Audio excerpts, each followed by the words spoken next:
Good morning to all. सभी को हरित नमन। हमने लास्ट वीडियो में फंडामेंटल राइट्स या मौलिक अधिकार के पार्ट 3 को लेकर आए थे, जिसमें हमने समानता के अधिकार में राइट टू इक्वलिटी में हमने आर्टिकल 14 एंड 15 की बात की थी। और आज हम समानता के अधिकार के शेष अधिकारों मतलब 16 से लेकर 18, 16, 17, 18 की बात करेंगे इस वीडियो में। ये बहुत महत्वपूर्ण इसलिए हो जाता है क्योंकि ये हमारे आसपास या हमारे अध्ययन से भी जुड़ा विषय है। क्योंकि आपने शिक्षा के अंतर्गत या कोई भी कंपटीशन एग्ज़ाम देते हो तो उसमें आपने आरक्षण की व्यवस्था भी देखी है। तो आरक्षण की व्यवस्था का प्रावधान किसके तहत किया गया है, इससे कुछ प्रोविज़न्स की बात हमने लास्ट वीडियो में भी की थी। जैसे 15(4) में इसकी अनुभूति है, या आर्टिकल 14 में समानों के साथ समान, असमानताओं के साथ असमान व्यवहार की बात की है, उसमें इसकी अनुभूति है। उसी परिप्रेक्ष्य में आज हम आर्टिकल 16 की बात करेंगे, जिसमें इसका स्पष्ट रूप से प्रावधान है और क्राइटेरिया भी डिसाइड किया गया है कि किस से ज़्यादा लिमिट क्रॉस नहीं होनी चाहिए। बहुत फेमस केस है मंडल केस, इंदिरासानी केस। मंडल केस नाम बोल के मंडल आयोग और उसके आधार पर बना इंदिरासानी केस। ठीक है, तो आइए हम बात करते हैं आर्टिकल 16 की। आर्टिकल 16 किसके बारे में बात करता है? लोक नियोजन में अवसर की समानता। लोक नियोजन में अवसर की समानता, अगर इंग्लिश में बोलें हम तो equality of opportunity in matters of public employment. वैसे अनुच्छेद में केवल एम्प्लॉयमेंट की बात लिखी है, परंतु जब इसके प्रावधान आते हैं तो एम्प्लॉयमेंट और अपॉइंटमेंट दोनों की बात है। ठीक है, तो हम इसके पहले प्रावधान पर आते हैं 16(1). ठीक है, 16(1) क्या बोलता है? राज्य के द्वारा, जैसे कि मैंने आपको कहा था, संविधान में हर शब्दावली का महत्व है, तो आप उसको इग्नोर नहीं कर सकते, है ना। तो आप शब्दावली पे ध्यान दिएगा। राज्य के द्वारा रोजगार व नियुक्ति में, मतलब एम्प्लॉयमेंट और अपॉइंटमेंट में सभी नागरिकों को, क्या आ गया है यहाँ पे? नागरिक, सभी व्यक्ति नहीं आया। इसका मतलब ये जो अनुच्छेद है ये नागरिकों के लिए है, सभी व्यक्तियों के लिए नहीं है। आप दोबारा रिवाइज करेंगे पहले वाला वीडियो, जिसमें हमने स्टार्टिंग में कैटेगराइज किया था कौन से केवल नागरिकों के लिए है, कौन से नागरिक और गैर नागरिकों के लिए है, तो उससे आपको क्लियर हो जाएगा, या दोबारा रिवीजन हो जाएगा। दोबारा पढ़ें। राज्य के द्वारा रोजगार व नियुक्ति में सभी नागरिकों को अवसर की समानता प्रदान की जाएगी। ठीक है, अगर कभी भी कोई क्वेश्चन ऑब्जेक्टिव में ऐसा आता है कि अवसर की समानता का प्रावधान क्या है, तो इसको लगा सकते हैं। और एक चीज़ ध्यान दीजिएगा, जो हमने विधि के समक्ष समानता या विधि का समान संरक्षण की बात की थी, उसमें विधि का जो समान संरक्षण है ना, उसका जो विकसित रूप है उसको भी अवसर की समानता ही बोलते हैं। अब आप थोड़ा कंफ्यूज हो गए होंगे ये शब्दावली सुन के। हमारा जब पॉलिटिकल थ्योरी वाला चैप्टर आता है और उसमें हम समानता का चैप्टर पढ़ते हैं, तो अवसर की समानता का विकास कैसे हुआ, या अवसर की समानता आधुनिक समय की सबसे विकसित संकल्पनाओं में से एक है समानता के अंतर्गत, है ना। तो उस तक आने के लिए हम उन्हीं का अध्ययन करते हैं, विधि के साथ समानता, विधि का समान संरक्षण, और उसके बाद हम आते हैं अवसर की समानता। तो दोनों की सकारात्मक या अच्छे पक्षों को लेकर यह बनता है अवसर की समानता। इसका अध्ययन हम समानता वाले चैप्टर में करेंगे जब पॉलिटिकल थ्योरी करेंगे। यहाँ पर हम सिर्फ बात कर रहे हैं कॉन्स्टिट्यूशन की, और कॉन्स्टिट्यूशन में मौलिक अधिकारों में, और मौलिक अधिकारों में अनुच्छेद 16 की। 16 में अवसर की समानता की बात की गई है, किसके लिए? सभी नागरिकों के लिए। और किस में? रोजगार व नियुक्ति में। ये हो गया हमारा अनुच्छेद 16(1). अब आते हैं 16(2). 16(2) बोलता है कि राज्य के अंतर्गत नियुक्ति व रोजगार, नियुक्ति या रोजगार में किसी नागरिक के द्वारा केवल, शब्द पे गौर कीजिएगा, केवल। अनुच्छेद 15 पढ़ा था तब भी मैंने गौर करवाया था केवल, क्योंकि केवल के बाद जो शब्दावली लिखी है ना, इनके आधार पर तो विभेद हो ही नहीं सकता, भेदभाव हो ही नहीं सकता। इसके अलावा कोई आधार बनता है और सरकार या राज्य उस पर कुछ उसके आधार पर, इनके अलावा उसके आधार पर कोई विभेद करता है, तो आप आर्टिकल 16 के तहत सुप्रीम कोर्ट नहीं जा सकते। ठीक है, या ये कहें कि इनके अलावा अन्य आधार पर सरकार कोई प्रोविज़न कर सकती है भेदभाव का, या मतलब किसी को विशेष सुविधा दे सकती है इनके अलावा आधार पर। ठीक है, राज्य के द्वारा नियुक्ति या रोजगार में किसी नागरिक के साथ केवल धर्म, प्रजाति, जाति, लिंग, उद्भव, निवास, जन्म स्थान या इनमें से किसी भी आधार पर भेदभाव नहीं किया जाएगा। अब आर्टिकल 15 में जो आधार थे उनमें से इसमें कुछ बड़े हैं, तो इसलिए इसमें अंतर हमेशा याद रखना, एग्जैक्टली याद कर देना। धर्म, प्रजाति, जाति, लिंग, उद्भव, जन्म स्थान, आवास या निवास बोलें, कुछ भी बोलें, रेजिडेंस, तो इनमें से किसी आधार पर भेदभाव नहीं किया जाएगा। जब आप किसी को नियुक्त कर रहे हो या रोजगार दे रहे हो तो उसके साथ आप धर्म के आधार पर भेदभाव नहीं कर सकते, प्रजाति के आधार पर नहीं कर सकते, जाति के आधार पर नहीं कर सकते, लिंग के आधार पर नहीं कर सकते, उद्भव के आधार पर नहीं कर सकते, निवास के आधार पर नहीं कर सकते, जन्म स्थान के आधार पर नहीं कर सकते। जैसे कि 15 में था कि 15(1) और 15(2) के बाद कुछ अपवाद थे महिलाओं के, बच्चों के, अनुसूचित जाति जनजातियों के, पिछड़े वर्ग के लिए, और उनका प्रोविज़न 15(3), 15(4) ऐसे करके था 15(5) में। उसी तरीके से यहाँ पे भी है। 16(1) और 16(2) में स्पष्ट कह दिया गया है अवसर की समानता दी जाएगी और इन आधारों पर भेदभाव नहीं किया जाएगा। लेकिन 3 और 4 और 5 में, है ना, स्पेशली 3 और 4 में कुछ वर्गों के लिए या कुछ सेक्शंस के लिए विशेष प्रावधान की व्यवस्था की गई है और उनको अपवाद स्वरूप किया गया है कि उनके आधार पर अगर हम किसी को विशेष सुविधा दे रहे हैं तो उसका मतलब ये नहीं है कि वो 16(1) और 16(2) का उल्लंघन होगा। इसलिए संविधान निर्माताओं ने इसको संविधान में ही शामिल कर दिया गया इस अपवाद को। देखो, अपवाद को अगर हम दूसरी शब्दावलियों में समझें तो उसका मतलब ये होता है कि जो हमारे संविधान में लिखा हुआ है ना, उसको मतलब जो अगला अपवाद में जो आर्टिकल आ रहा है वो उसको भंग करता है, मतलब उसको भंग करता है, क्योंकि वो चीज़ें नहीं दे रहा जो 16(1) में 16(2) में उस बात को नहीं मान रहा, परंतु वो सही है क्योंकि वो किसी विशेष वर्ग को ऊपर उठाने के लिए किया गया है। तो उसके आधार पर आप क्लेम नहीं कर सकते कि हमारा 16(1) और 16(2) का उल्लंघन है, क्योंकि संविधान ने कह दिया ये अपवाद है। ठीक है, जैसे फॉर एग्जांपल होता है कि 500 या 50 बोल लो कि 50 बच्चे टूर पर गए। ठीक है, 50 बच्चे टूर पे गए, सभी को एक नियमावली दे दी गई या रूल्स दे दिए गए कि आपको ट्रैकिंग करते टाइम, घूमते टाइम इन्हीं नियम को पालन करना है और सभी को सेम नियमों का पालन करना है। ठीक है, बात सब ठीक है, परंतु एक बच्चा उनमें से विकलांग है, अब उसकी स्थिति अलग हो जाती है, तो उसके लिए प्रोविजंस में कुछ अलग प्रावधान करना पड़ेगा। तो वो बच्चा उस 50 में अपवाद हो गया, तो वो नियमावली उस पर उस रूप में लागू नहीं होगी जो कि 49 बच्चों पे लागू हो रही है। सेम चीज़ यहाँ पे। ठीक है, अब ये 16(3) है, मैंने कहा अपवाद है। इसमें क्या कहता है, ये कहता है कि संसद द्वारा ऐसी विधि का निर्माण किया जा सकता है, संसद के द्वारा ऐसे कानून का निर्माण किया जा सकता है जिसके अंतर्गत या तो राज्य की या संघ राज्य क्षेत्रों की कुछ स्थानीय सेवाओं में स्थानीय को प्राथमिकता दी जा सकती है। कहने मतलब यह है, संसद के द्वारा ऐसी विधि का निर्माण किया जा सकता है जिसके अंतर्गत या तो राज्य या संघ राज्य क्षेत्र की सेवाओं में कुछ जो लोकल लोग होते हैं, मतलब उस क्षेत्र के या उस स्टेट के या उस संघ राज्य क्षेत्र के जो लोग हैं उनको प्राथमिकता देने का प्रावधान किया जा सकता है। ठीक है, ये इसमें संविधान में लिखा गया। मतलब कहने का मतलब ये आवास के आधार पर भेदभाव हो गया, क्योंकि स्थानीय लोग वहाँ के रहने वाले हैं, और जबकि 16(2) मना करता है आवास के आधार पर भेदभाव का, परंतु अपवाद स्वरूप इसको स्वीकार कर लिया गया विशेष स्थिति के कारण। अब बाद में अधिनियम बना के किया भी गया प्रावधान, आंध्र प्रदेश, हिमाचल, मणिपुर, त्रिपुरा, इन लोगों के लिए प्रावधान भी किया गया था। फिर बाद में ये हुआ कि हिमाचल और मणिपुर, त्रिपुरा के प्रावधान को निरस्त कर दिया गया और केवल आंध्र प्रदेश पर लागू रहा गया आवास के आधार पर वो उसका स्थिति का। तो इस तरीके से कोई भी प्रोविज़न कर सकती है आवास के आधार पर संसद। अब इसमें याद करने की क्या बात है, ऑब्जेक्टिव क्वेश्चन के रूप में संसद द्वारा किया जाता है ये। ठीक है, कार्यपालिका नहीं कर सकती, केवल संसद कर सकती है। ठीक है, और किसके आधार पर, आवास के आधार पर। अब बात करते हैं हम 16(4) की, जो कि मोस्ट इम्पॉर्टेंट आर्टिकल है, और हमारा पूरा जो कहते हैं ना कि पूरा मैटर जो टिका हुआ है वो 16(4) पे ही टिका हुआ है। क्यों? क्योंकि इसकी वजह से ही बहुत सारे संविधान संशोधन हुए हैं, इसकी वजह से ही बहुत बड़ा केस हुआ है, इंदिरा साहनी जी से केस बोला था हमने। तो ये प्रोविज़न बहुत इंपॉर्टेंट हो जाता है इस क्षेत्र में।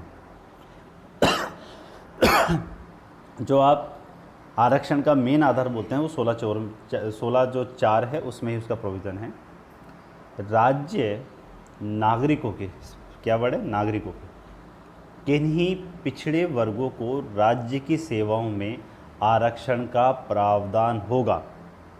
मतलब सॉरी, राज्य नागरिकों के किन्हीं पिछड़े वर्गों को राज्य की सेवाओं में आरक्षण दे सकता है, लेकिन शर्त है कि राज्य की दृष्टि से उन सेवाओं में उन पिछड़े वर्गों का अपर्याप्त प्रतिनिधित्व हो।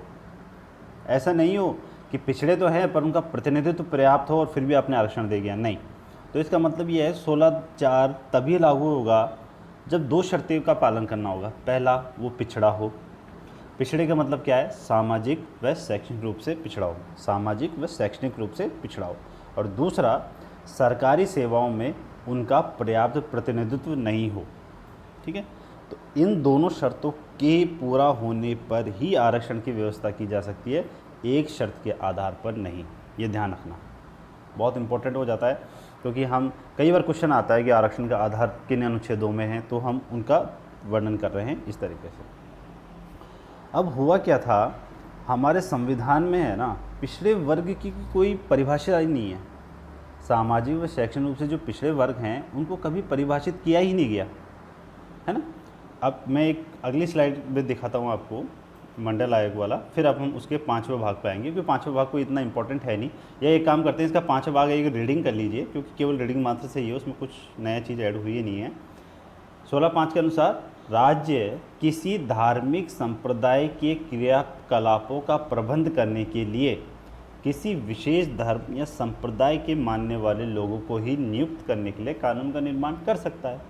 कहने का मतलब है, कोई किसी विशेष धर्म संप्रदाय का कोई संगठन है या कोई संस्था है, कुछ भी बन रहा है, तो उसमें अगर किसी को नियुक्त करना है तो उसके लिए जो राज्य है कानून का निर्माण कर सकता है कि ये विशेष संप्रदाय के या विशेष संप्रदाय या धर्म के व्यक्ति को ही यहाँ नियुक्त किया जाए। ठीक है, तो ये कोई बड़ी चीज़ नहीं। अब आप कहेंगे कि ये तो धार्मिक स्वतंत्रता वाला आ गया, तो ये तो आर्टिकल 25 से 28 में आना चाहिए था, क्योंकि धर्म की बात आ गई। देखो, इन सब अनुच्छेदों में किसकी बात हो रही है, किसी को नियुक्त कर रहे हैं या तो किसी को अपॉइंट कर रहे हैं या किसी को मतलब एम्प्लॉयमेंट या अपॉइंटमेंट की बात हो रही है। तो जहाँ पे भी एम्प्लॉयमेंट अपॉइंटमेंट की बात आए तो वो आर्टिकल 16 में आई, क्योंकि लोक नियोजन में मतलब अपॉइंटमेंट और ये वगैरह सब इसी में आता है ना। अब हम आते हैं हमारे जो हम समझाना चाह रहे थे 16(4) को आगे के तौर पे, कि संविधान में सामाजिक व शैक्षणिक रूप से जो पिछड़े वर्ग है ना, उनको कहीं भी परिभाषित नहीं किया गया। ठीक है, एक अनुच्छेद है आर्टिकल 340, आर्टिकल 340, उसके अंतर्गत एक प्रावधान कर दिया गया कि राष्ट्रपति सामाजिक व शैक्षणिक रूप से जो पिछड़े वर्ग है ना, उनकी स्थिति की जांच के लिए एक आयोग की स्थापना कर सकता है। ठीक है, मतलब राष्ट्रपति आयोग की स्थापना कर सकता है। यहाँ पे शब्दावली का ध्यान रखना, राष्ट्रपति आयोग की स्थापना कर सकता है ना। अब इसके तहत पहली बार 1953 में एक आयोग बनाया गया, काका कालेलकर आयोग, ठीक है ना, पिछड़े वर्गों की पहचान के लिए। 10 सदस्य ही था, लागू हुई नहीं इसकी जो प्रावधान वगैरह थे, परंतु इसने अनुशंसा दी अपनी और वो वहीं की वहीं रही। उसके बाद क्या होता है, 1 जनवरी 1979 को दूसरा पिछड़ा वर्ग आयोग बनाया जाता है और जिसका अध्यक्षता करते हैं वीपी मंडल, और इसलिए इसका नाम पड़ जाता है मंडल आयोग। और ये बहुत फेमस और बहुत ही विवादित आयोग रहा, क्योंकि इसकी अनुशंसाएँ उस समय तो लागू नहीं हुई, क्योंकि 1 जनवरी 1979 को इसकी नियुक्ति हुई और दिसंबर 1980 में इसने अपनी अनुशंसाएँ हैं सौंप दी सरकार को, परंतु ये लागू नहीं हो सकी। लागू कब हुई, जब उसके करीब 10 साल बाद 1989 में वीपी सिंह सरकार आती है और अगस्त 1990 को आदेश जारी करती है मंडल आयोग के प्रतिवेदन के आधार पर पिछड़े वर्गों के लिए 27% आरक्षण सरकारी सेवाओं में।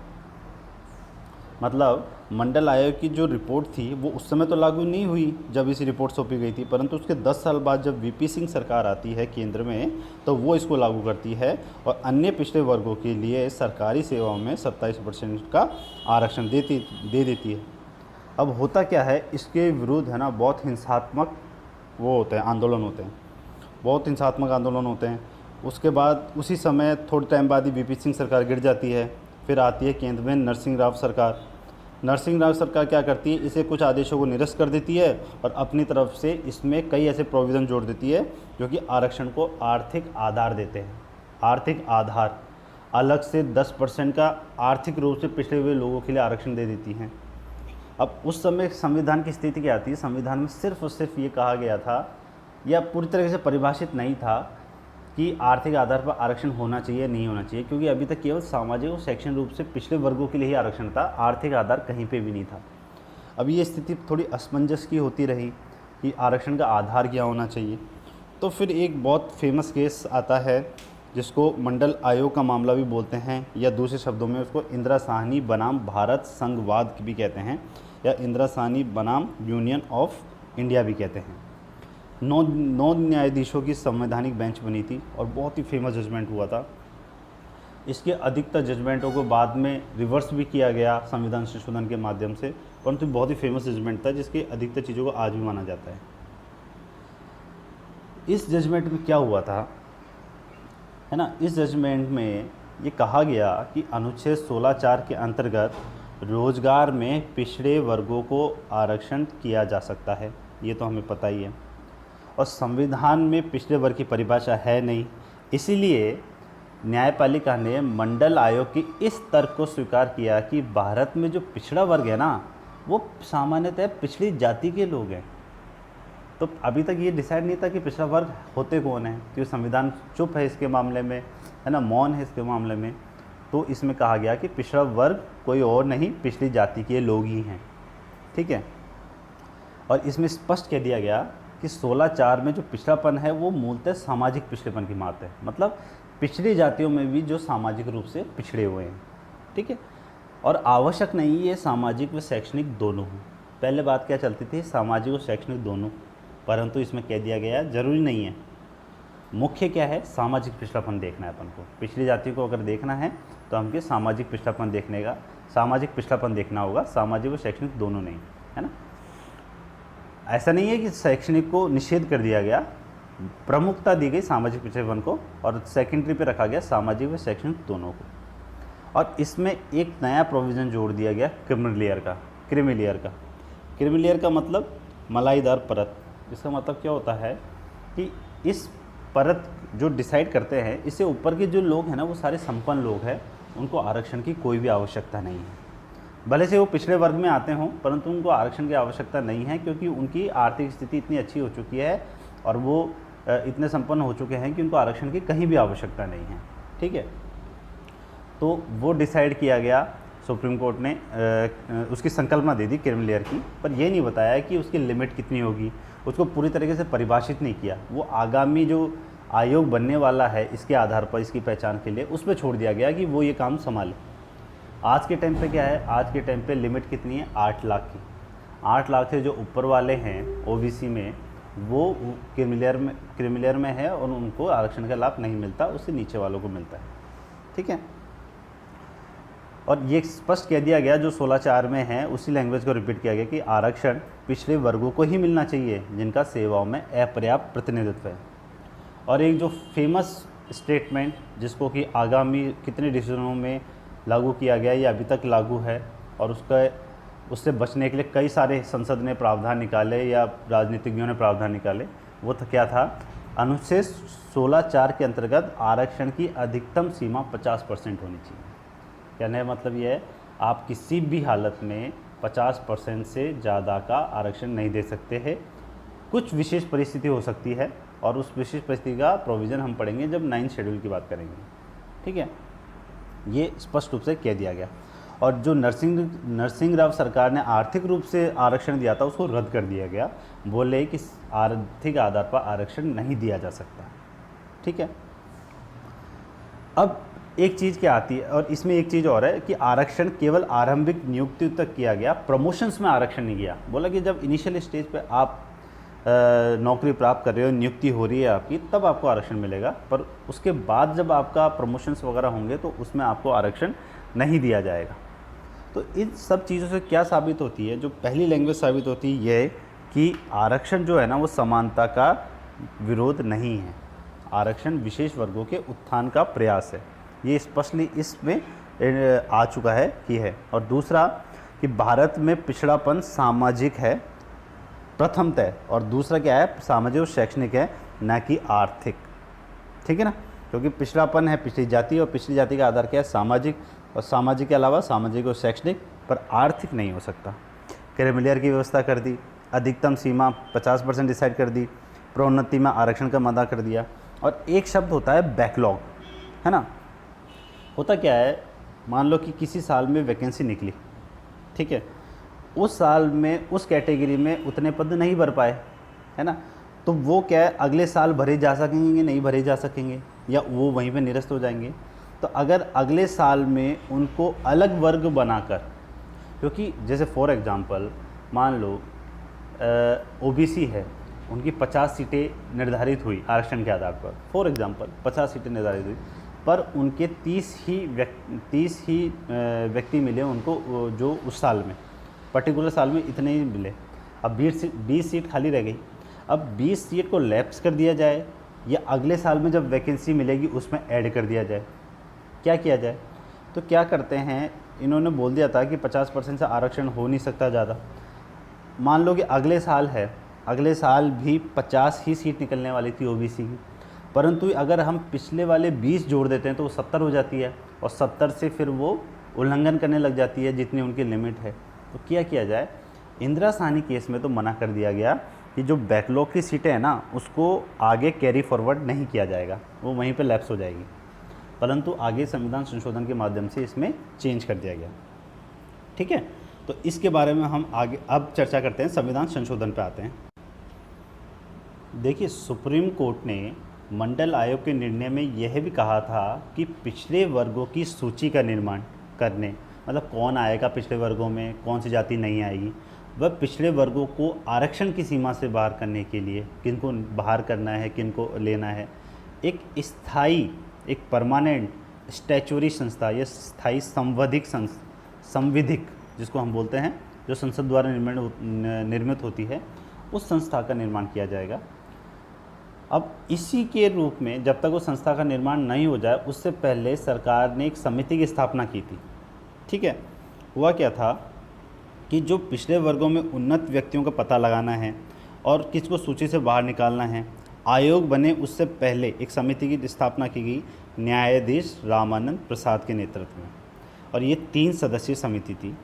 इसने मार्च 1993 में अपनी अनुशंसाएं दी, ठीक है, जिस पर सरकार ने अपनी सैद्धांतिक सहमति भी दे दी।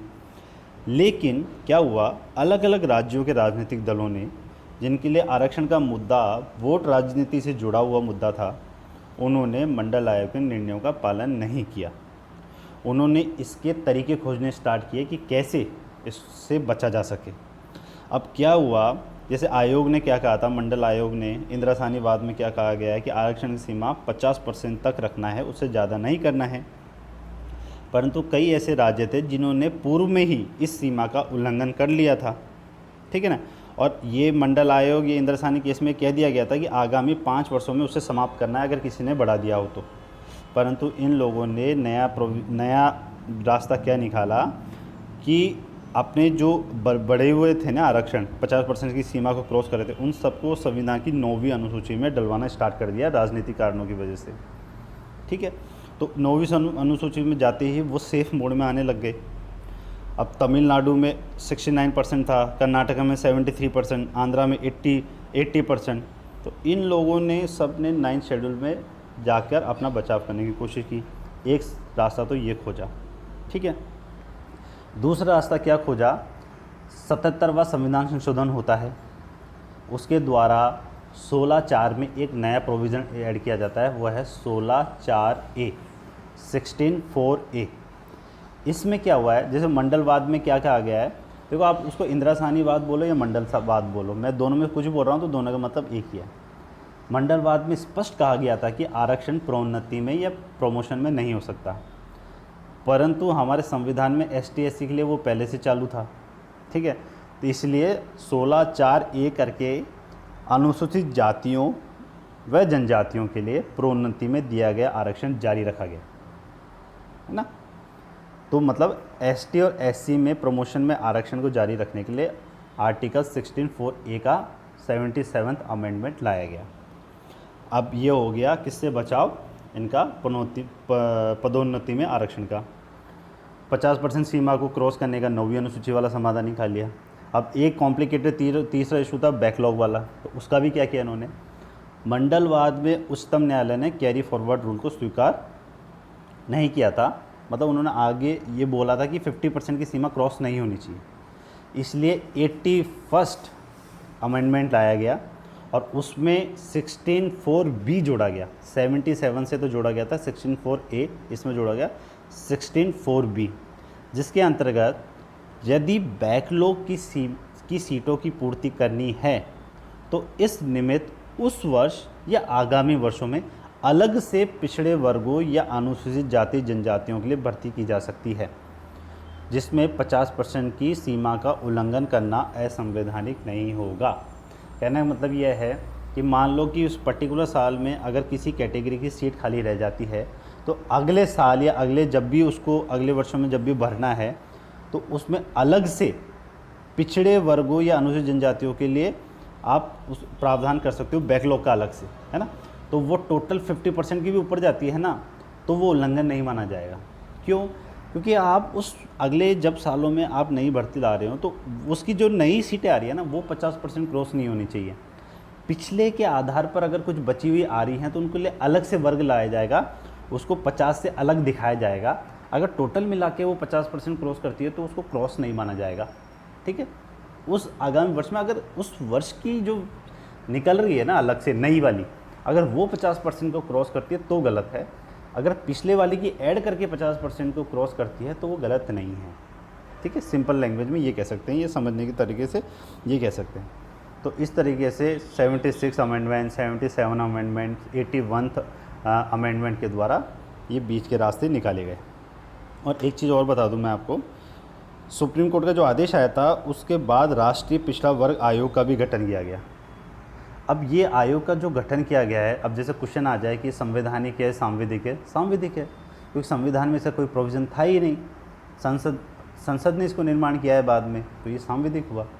बट अनुसूचित जाति और जनजाति का तो संविधान में प्रावधान है, इसको हमेशा याद रखना।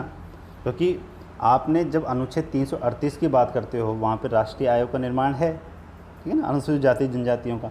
और बाद में क्या हुआ था कि 89th अमेंडमेंट के द्वारा अनुसूचित जनजाति के लिए अलग से बना दिया गया। पहले दोनों मिक्सअप था अनुसूचित जाति और जनजाति के लिए, 89th अमेंडमेंट के द्वारा भारतीय अनुसूचित जनजाति आयोग अलग से बना दिया गया, ठीक है, पहली चीज़। दूसरी चीज़, पिछड़े वर्ग जो राष्ट्रीय पिछड़ा वर्ग आयोग है उसका मूल काम क्या दिया गया, पिछड़ी जातियों की पहचान करना, सूची का निर्माण करना, आरक्षण जिनको मिल चुका है उनको सूची से बाहर करना, पिछड़े वर्गों के उत्थान के लिए संवैधानिक प्रावधानों की जांच करना, पिछड़े वर्गों के कल्याण के लिए अनुशंसाएं देना, ये सारे काम पिछड़े वर्ग के आयोग को दिए गए। अब एक चीज़ ध्यान रखना कि अनुसूचित जाति और जनजाति की सूची का निर्माण अनुसूचित जाति और जनजाति आयोग द्वारा आयोग द्वारा किया जाता है, उन्हें सूची से बाहर किया जाता है। अगर ये स्टेटमेंट आए तो ये गलत है। पिछड़े वर्गों के लिए तो पिछड़ा वर्ग आयोग करता है ये काम, परंतु अनुसूचित जाति में और जनजाति में किनको शामिल करना है या किसको शामिल नहीं करना है ये आयोग नहीं करता है। अनुसूचित जाति जनजाति का आयोग नहीं करता है, ये करता है संसद, है ना। परंतु पिछड़े वर्गों के लिए काम पिछड़ा वर्ग आयोग करता है ना, अनुशंसा करता है वो पिछड़ा वर्ग करता है, परंतु अनुसूचित जाति जनजाति के मामले में संसद के लिए, क्योंकि अनुसूचित जाति और जनजाति का जो आरक्षण का प्रावधान था वो संसद के थ्रू लागू हुआ था, ठीक है ना, तो संसद को उसमें ज़्यादा प्रावधान है। इसके साथ मैं आपको एक फैक्ट और भी बताते चलूँ कि आर्टिकल 330 में हम सबकी बात आगे करेंगे, यहाँ तो मैं एक आर्टिकल का नाम इसलिए बोल देता हूँ ताकि आपको अनकॉन्शियस माइंड में भी वो याद रह जाए, बार बार रिपीट करेंगे तो वो याद हो जाएगा। आर्टिकल 330 के अंतर्गत लोकसभा में ST SC के लिए आरक्षण है और आर्टिकल 332 के अकॉर्डिंग ST SC के लिए राज्य विधानसभा में भी आरक्षण है। बट राज्यसभा और राज्य विधान परिषदों में ST SC के लिए कोई आरक्षण नहीं है। ये लाइन हो सकती है आप लोगों में से कईयों ने पहली बार सुनी हो, क्योंकि इस चीज़ पर कभी ध्यान नहीं जाता। ये मानते हैं कि केंद्र में भी आरक्षण है, राज्य में भी आरक्षण है, तो दोनों में होगा, परंतु ऐसा नहीं है। सेंटर में संसद में 2 सदन होते हैं, लोकसभा, राज्यसभा। लोकसभा में ST/SC के लिए आरक्षण है, राज्यसभा में नहीं है।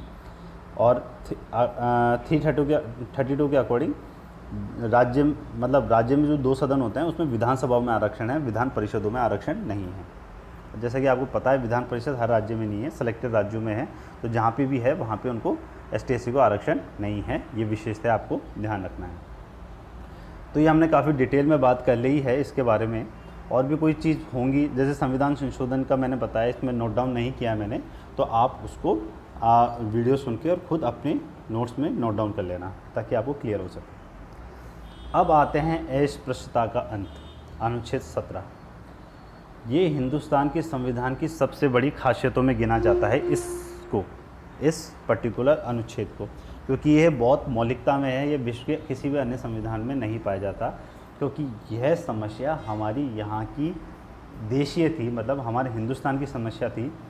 और आपको पता है कि हमारे संविधान निर्माता में सबसे प्रमुख योगदान देने वाले प्रारूप समिति के अध्यक्ष डॉक्टर भीमराव अंबेडकर, उन्होंने अपना आजीवन जितना भी राष्ट्रीय आंदोलन में भाग लिया, उनमें उनका मुख्य मुद्दा जो था वो दलितों का उद्धार था और अस्पृश्यता का अंत था। तो ये स्वाभाविक है, जब हमारे संविधान का निर्माण होने वाला था और उसमें सभी वर्गों को उन्नति के अवसर देने थे, सभी पिछड़े हुए लोगों को या जो मुख्यधारा से पिछड़ गए हैं उनको मुख्यधारा में लाने के प्रयास करने थे, तो ये स्वाभाविक था कि अस्पृश्यता का अंत भी एक बहुत प्रमुख मौलिक अधिकार के रूप में शामिल किया जाएगा, क्योंकि इसके बिना एक बहुत बड़ा वर्ग बहुत बड़े सम्मान से वंचित रह जाता है। क्योंकि समाज को बदलना इतना आसान नहीं होता। अगर आप इन प्रावधानों को संविधान में ही लिख देते हैं तो ये कानूनी रूप से बाध्य हो जाता है इनका पालन करना, किसी भी समाज के लिए, किसी भी व्यक्ति के लिए। ठीक है, तो अनुच्छेद जो 17 है वो किसके बारे में बात करता है?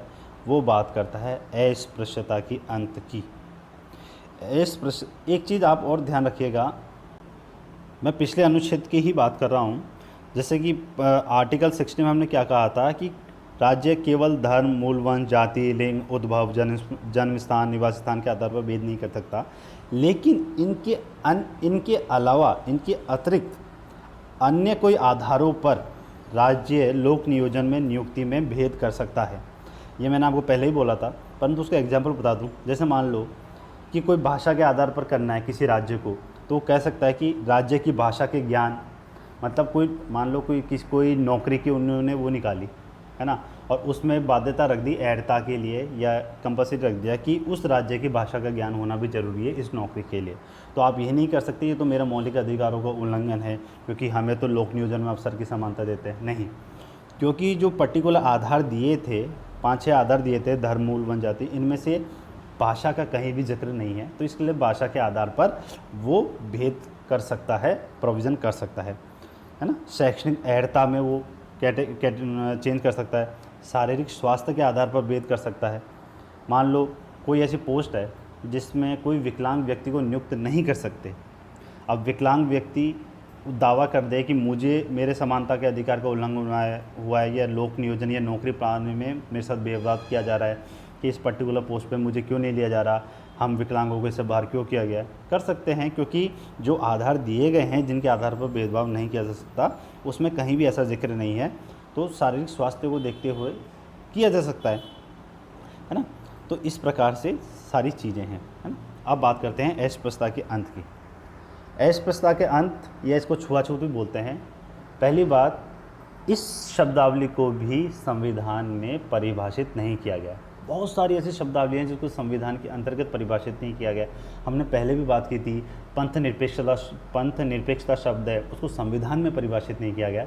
बाद में सर्वोच्च न्यायालय के निर्णयों की व्याख्याओं में उनका परिभाषा है। इसी प्रकार छुआछूत को भी संविधान में कहीं परिभाषित नहीं किया गया है। तो अब थोड़ी देर पहले हमने बात की थी सामाजिक व शैक्षणिक रूप से पिछड़े वर्ग, उनको भी संविधान में कहीं परिभाषित नहीं किया गया है। उनको मंडलवाद जो था उसके द्वारा परिभाषित किया गया।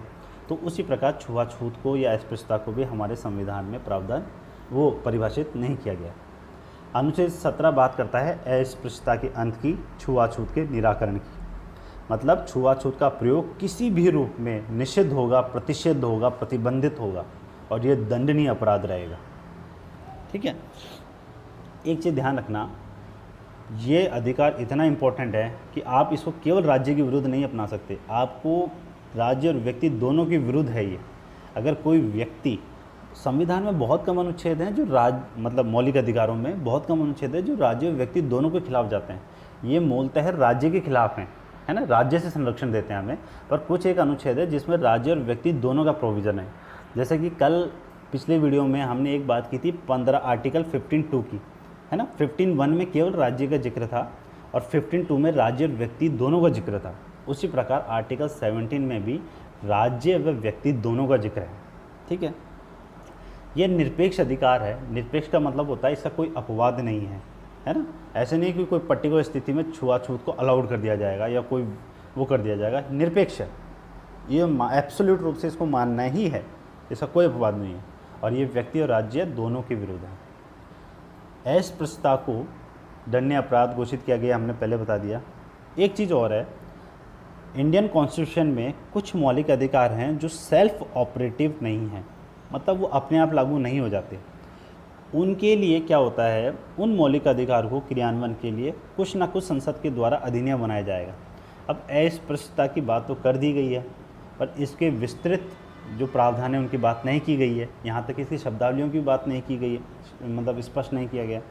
तो आर्टिकल 35, मतलब मौलिक अधिकारों में जो लास्ट आर्टिकल है 35, उसमें संसद को ये पावर दी गई है कि कोई भी अनुच्छेद, मौलिक अधिकारों का कोई भी ऐसा अनुच्छेद है जिसके लिए अगर विधि निर्माण या कानून निर्माण की जरूरत पड़े तो आप कानून का निर्माण करना।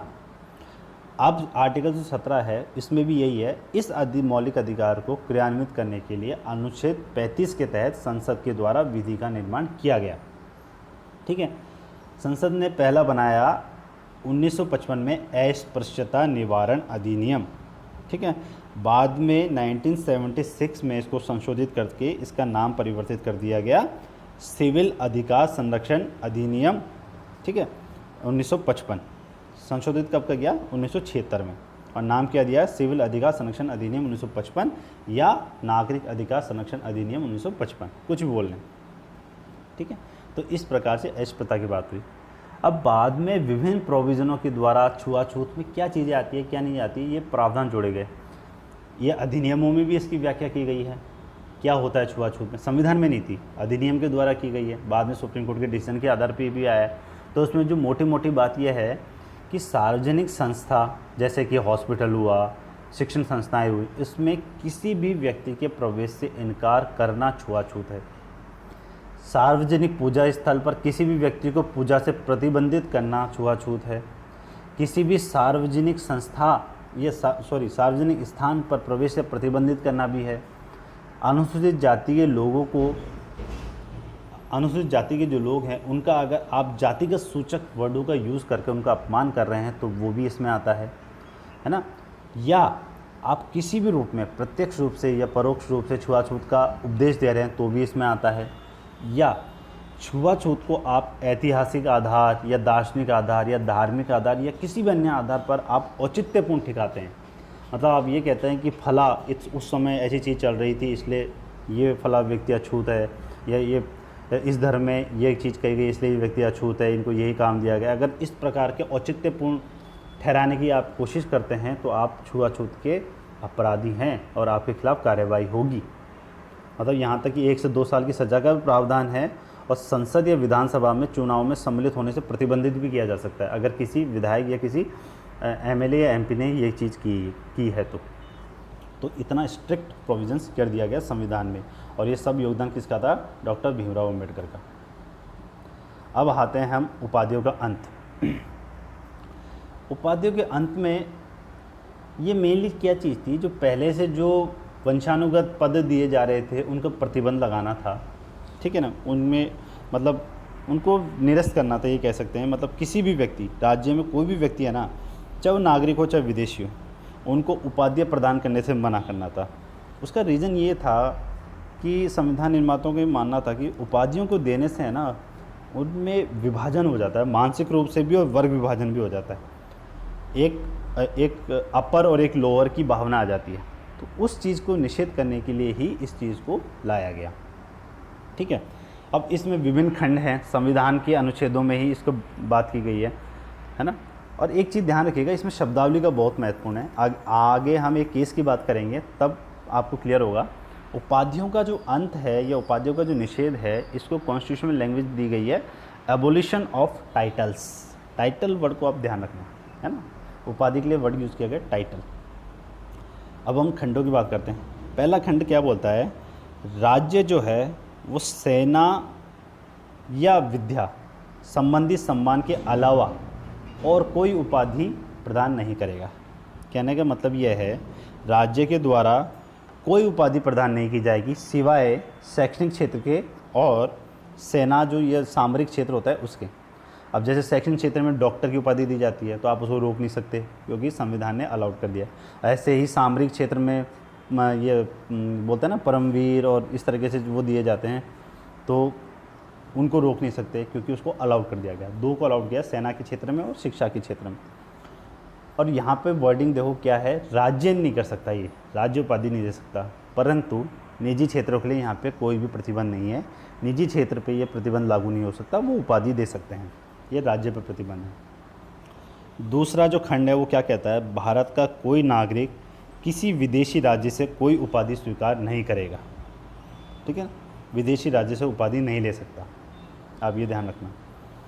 तीसरा, कोई विदेशी व्यक्ति जो राज्य के अधीन किसी विश्वसनीय पद पर है, मतलब हमारे राज्य के अंतर्गत कोई विदेशी व्यक्ति काम कर रहा है तो वो उपहार, उपाधि या पद स्वीकार कर सकता है, परंतु एक शर्त पे कि उसको राष्ट्रपति की सहमति हो। अगर राष्ट्रपति की सहमति नहीं मिली या राष्ट्रपति की सहमति नहीं ली तो वो किसी विदेश से या क्या बोलते हैं विदेशी को कोई भी मतलब किसी विदेशी राज्य से कोई उपाधि नहीं मिल सकती अगर उसने राष्ट्रपति की सहमति नहीं ली है। और ये किसके लिए है, किसी भी विदेशी व्यक्ति के लिए जो कि हमारे हिंदुस्तान में या हमारे राज्य में कोई लाभ के पद पे या विश्वसनीय पद पे या विश्वास के पद पर काम कर रहा है, ये ध्यान रखना। ये बात है विदेशी। सेम चीज़ कोई व्यक्ति है जो हिंदुस्तान का ये है, वो राज्य के अधीन काम कर रहा है, वही चीज़ है, राज्य के अधीन काम कर रहा है और उसको विदेशी कोई राज्य उपाधि देना चाहता है तो उसमें भी सेम प्रोविज़न है कि राष्ट्रपति की सहमति लेनी ही होगी। अगर आप राष्ट्रपति की सहमति नहीं लेंगे तो आपको वो उपाधि नहीं मिल सकती। ठीक है, तो कहने का मतलब है शॉर्ट में क्या हुआ, खंड एक बात करता है कि सेना या सामरिक क्षेत्र या सेना या शैक्षणिक क्षेत्र के अलावा किसी में भी उपाधि दी नहीं जा सकती। दूसरा बात क्या करता है, भारत का कोई भी नागरिक विदेशी राज्य से उपाधि नहीं ले सकता। तीसरे में किसी विदेशी हिंदुस्तान में आकर अगर कोई काम कर रहा है, लाभ के पद पर काम कर रहा है और उसको कोई विदेशी राज्य उपाधि देना चाहता है तो वो राष्ट्रपति की सहमति के बिना नहीं ले पाएगा। और खंड 4 में सेम चीज़ है खंड 3 की, बस चेंज क्या हुआ, कोई व्यक्ति जो हिंदुस्तान का है, कोई व्यक्ति राज्य के अधीन लाभ या विश्वास के पद पर कार्य करता है और किसी विदेशी राज्य से उपाधि लेना चाह रहा है तो राष्ट्रपति की सहमति के बिना नहीं ले सकता। अब इसमें दिक्कत क्या आई, इसमें मेन प्रॉब्लम जो आई थी वो क्या आई थी, हमारे यहाँ पे कुछ ऐसे वो हैं क्या बोलते हैं, जैसे आपने सुना होगा भारत रत्न देते हैं हम वगैरह, पद्मश्री देते हैं, पद्म भूषण देते हैं, इनका क्या प्रोविज़न किया जाए, ये कन्फ्यूजन का विषय हो गया, ये विवाद का विषय बढ़ गया। क्योंकि इसमें हुआ क्या, संविधान ने तो रोक दिया था, संविधान ने तो बैन कर दिया इन चीज़ों को देने के लिए, परंतु भारत सरकार ने 1954 में 2 अधिसूचनाओं के द्वारा, है ना, विशिष्ट सामाजिक सेवाओं वाले व्यक्तियों को भारत रत्न, पद्म विभूषण, पद्म भूषण, पद्मश्री देने का कार्य प्रारंभ कर दिया। ये 1954 में स्टार्ट कर दिया। अब जब जनता पार्टी की सरकार आई थी 1977 में, मतलब इमरजेंसी ख़त्म हुई, उसके बाद कांग्रेस की सरकार जाती है, उस जनता पार्टी की सरकार आती है, तो उन्होंने पद पर आते ही इन उपाधियों को अंत कर दिया और जो संविधान में जो प्रोविज़न था उसको पुनः लागू किया। ठीक है, क्योंकि उस समय है ना ये कहा गया कि तत्कालीन जो महान्यायवादी थे उन्होंने एक तरीके से ये कहा जाता है कि भारत सरकार को परामर्श दिया था कि उपाधियां संविधान के अनुच्छेद 18 का उल्लंघन करती है, इसलिए इसका अंत कर दिया जाए, और उन्होंने अंत कर दिया। 1980 में दोबारा इंदिरा गांधी सरकार का आना होता है केंद्र में, वो दोबारा सत्ता में आती हैं, है ना, तो उन्होंने इसको पुनः प्रारंभ कर दिया। तो इस प्रकार ये विवाद चलता रहा और ये बार बार होता रहा कि क्यों दिया जाए नहीं दिया जाए, कोई सरकार आ रही है उसको दे रही है, कोई सरकार आ रही है उसको हटा देती है। मामला जाता है कोर्ट में, है ना। बालाजी राघवन बनाम भारत संघ का केस बनता है, 1996 की बात है, ठीक है ना। उसमें इन सभी को चुनौती दी गई दोबारा। सुप्रीम कोर्ट की बेंच बैठती है और निर्णय लेती है। सुप्रीम कोर्ट ने इस शब्दावलियों पर, मैंने आपको कहा था कि एबोलिशन ऑफ टाइटल्स वर्ड जो है उसमें टाइटल वर्ड पे फोकस कीजिएगा, इसमें कैटेगराइज कर दिया सुप्रीम कोर्ट ने दो में, कि बोले कि जो अनुच्छेद 18 है ना, वो टाइटल या उपाधि पर प्रतिबंध करता है, उनको प्रतिबंधित करता है, लेकिन अवार्ड को नहीं, सम्मान को नहीं। अब हो गया ना शब्दों में विभेद, मतलब टाइटल वर्ड पर बैन है, उनको एवोल्यूशन की बात है, अवार्ड वर्ड पे नहीं। अवार्ड मतलब सम्मान। ये एक तरीके से कहते हैं ना, बीच का रास्ता निकालने की कोशिश की गई थी या बीच से बचने की कोशिश की गई थी उन शब्दावलियों पर। सुप्रीम कोर्ट ने कहा कि जो भारत रत्न है, पद्म श्री है, पद्म भूषण है, पद्म विभूषण है, ये टाइटल नहीं है, ये उपाधि नहीं है, ये है अवार्ड, यह है सम्मान, तो इसलिए इसको जारी रखा जाए, ठीक है। अब ये कहने का मतलब ये है कि ये जितने भी ये थे ना भारत रत्न, पद्म विभूषण, इनको एक तरीके से स्वीकृति देने के लिए ये तरीका निकाला गया या बीच का समाधान निकाला गया। इनको टाइटल से हटा दिया, इनको उपाधि नहीं माना, इनको अवार्ड माना, इनको सम्मान माना, तो दोनों शब्दावली में अंतर आ गया। इसलिए कभी भी हो सकता है जब इसका हिंदी अनुवाद करें तो अवार्ड का कोई हिंदी अनुवाद कुछ ही ले लें, तो आप जब भी कोई ऑब्जेक्टिव क्वेश्चन आए ना तो उसका इंग्लिश वर्जन ज़रूर देख लेना कि अवार्ड कि इंग्लिश में अवार्ड वर्ड है या टाइटल वर्ड है, तो उसी आधार पर आप अपना आंसर लगाना, ठीक है। अब इसमें क्या किया है, सुप्रीम कोर्ट ने ये मान ही लिया, तो इसको लैंग्वेज में कहा गया कि जो ये अलंकरण हैं भारत रत्न के, ये पद्म विभूषण वगैरह के, ये अनुच्छेद 18 जो 1 है या खंड 1 है उसके अंतर्गत उपाधि नहीं है ना, परंतु उसका किसी भी व्यक्ति के द्वारा अपने नाम के पूर्व में या पश्चात में, मतलब सफिक्सेस और प्रीफिक्सेस के रूप में प्रयोग नहीं किया जा सकता, ठीक है। ये सुप्रीम कोर्ट ने उनको रोक दिया कि आप अपने नाम के आगे प्रत्यय या उपसर्ग के रूप में इनका इस्तेमाल नहीं करेंगे, अन्यथा आपको इनको त्यागना होगा। ये चीज़ें प्रावधान कर दी बालाजी राघवन केस में। आप एक चीज़ ध्यान रखना, केसेस का नाम रखना बहुत ज़्यादा ज़रूरी हो जाता है। अगर आप किसी कंपटीशन एग्ज़ाम की तैयारी कर रहे हैं तब तो ये मोस्ट इम्पॉर्टेंट है, बट अगर आप यूजी पीजी का आंसर राइटिंग कर रहे हैं या आप किसी भी कंपटीशन एग्ज़ाम में, एडमिनिस्ट्रेटिव जो एग्ज़ाम्स होते हैं उसमें मेंस का एग्ज़ाम होता है या रिटन एग्ज़ाम होता है, अगर आप उस क्वेश्चन में उस विषय से जिसके बारे में क्वेश्चन पूछ रहा है एक भी प्रोविज़न का जिक्र कर देते हैं, सॉरी एक भी वाद का जिक्र कर देते हैं, एक भी केसेस का जिक्र कर देते हैं, उसमें अंडरलाइन कर देते हैं, तो आपका जो आंसर होता है ना उसमें अपने आप स्कोरिंग देगा चेक करने वाला। ये इसकी प्रभावशीलता को बढ़ा देता है और ये दिखाता है कि आपको विषय की गहराई से जानकारी है या उस पर्टिकुलर क्वेश्चन के बारे में आपको गहराई से जानकारी है। इसलिए केसेस को बिल्कुल एग्जैक्टली याद करें कि अगर बालाजी राघवन केस आ गया तो ये किससे रिलेटेड था, चंपाकरण दोराई राजन वाला केस आता है तो वो किससे रिलेटेड था, केशवानंद भारती वाला केस आता है तो किससे रिलेटेड था। इसी वजह से मैंने जो ये अनुच्छेद, ये समानता का अधिकार और स्वतंत्रता का अधिकार है, इसको मैं टुकड़ों टुकड़ों में इसलिए कर रहा हूँ ताकि आपको इसको बहुत ही व्यापक रूप से इसकी आपकी जानकारी हो सके। आपके लिए ये नोट्स पर्याप्त हैं किसी भी क्वेश्चन को अटेम्प्ट करने के लिए, क्योंकि इसमें अधिकतर मैंने सारी चीज़ों का समावेश कर दिया है, ठीक है ना। क्योंकि सबसे ज़्यादा डीप में क्वेश्चन समानता के अधिकार या स्वतंत्रता के अधिकार में से आता है और कन्फ्यूजन भी सबसे ज़्यादा इन्हीं में से क्रिएट कर सकते हैं क्वेश्चन मेकर्स जो होते हैं वो लोग। अब ये उपाधियों का अंत है ना, जैसे कि और भी अधिकारों का दुरुपयोग होता है, वैसे भी इसी उपाधियों का निषेध अनुच्छेद 18 इसका भी खूब दुरुपयोग हुआ है। ये जो अलंकरण दिए थे भारत रत्न वगैरह, इनका खूब अवमूल्यन हो चुका है इस समय। कितने ही अनुपयुक्त व्यक्ति, मतलब कितने नॉन डिज़र्विंग कैंडिडेट्स थे जिनको कि इन अलंकरणों को दिया गया है, राजनीतिक कारणों की वजह से दिया हुआ है, और इसी वजह से इसका थोड़ा सम्मान घटता जा रहा है। अब संविधान निर्माताओं ने तो संविधान में बेस्ट प्रोविज़न्स दे दिया, परंतु हर सरकार और उस देश के नागरिकों का ये कर्तव्य रहता है कि उन प्रावधानों को उसी भावना के साथ लागू किया जाए या उनका पालन किया जाए जिस भावना के साथ इनको संविधान में शामिल किया गया था।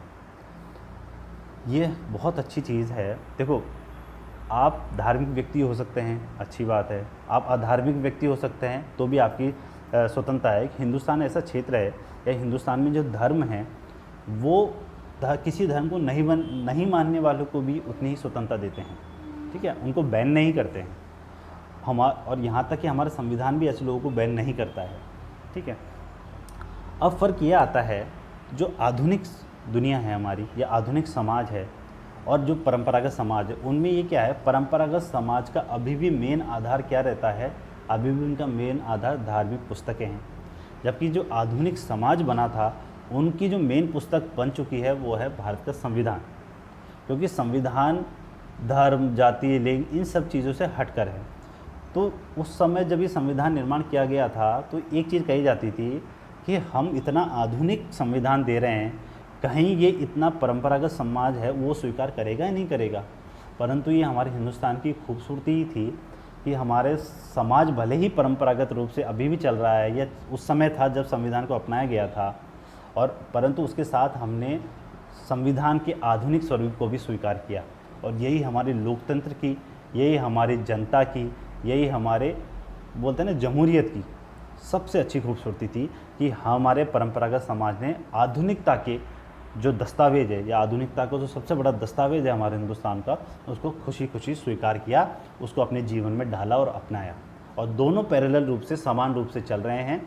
बीच बीच में एक दूसरे का विरोध आता है, परंतु उसका शांतिपूर्ण समाधान निकाल लिया जाता है। ये सबसे अच्छी खूबसूरती है। नेक्स्ट वीडियो में हम स्वतंत्रता के अधिकार को लेके आएंगे। तब तक के लिए बहुत बहुत धन्यवाद।